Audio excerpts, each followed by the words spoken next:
Okay, you 11. So your answers to week 5 of your literature recall challenge. So two different responses from the audience to Gerald's treatment of Daisy Renton. They may have had some respect for him when he started out the relationship through a genuine desire to help her, because he did, after all, save her from the rather creepy drunken Meggerty in the bar. However, on the other hand, he never really had any intention of carrying on the relationship. He knew she felt more for him than he did for her. She was always going to be just a fling, so don't really like him. Then for Romeo and Juliet, give me 3 references to stars in the play. Of course, from the prologue, star-crossed lovers. At the end of Act 1, Scene 4, Romeo believes he can feel some consequence yet hanging in the stars on his way to the Capulet ball. And Juliet's description of Romeo when she says, when he shall die, take him and cut him out into the stars, and he shall make the face of heaven so fine. 3 adjectives to describe the friar. You could of course have different ones. You can see whether yours are in the same ballpark of mine.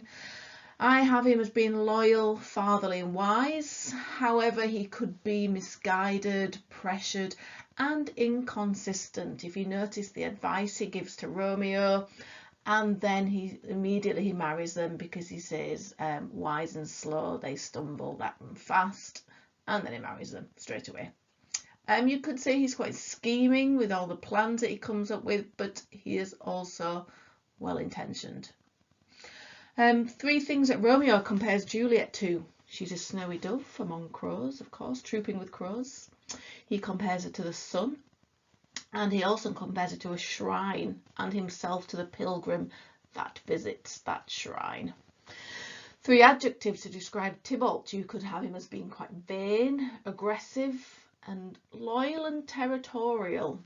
So he will do anything to protect his family and their family honour. So the mistakes you had to find and fix in A Christmas Carol. There were, of course, 4 ghosts, including the ghost of Jacob Marley. And it was, he wanted to sponge away the writing on the stone, not the word. And Jacob Marley had made his chain link by link and yard by yard. The ghost of Christmas Present was a jolly giant, not a cheerful giant.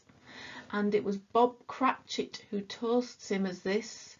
And it was also Mrs. Cratchit who refuses to toast Scrooge as the founder of the feast, or she doesn't want to, because she doesn't think that Scrooge is worthy of being toasted. But Bob Cratchit does, because he's grateful of the job and the money, even though it isn't a lot, that he gets in his salary to be able to afford to feed his family the sufficient Christmas meal, remember.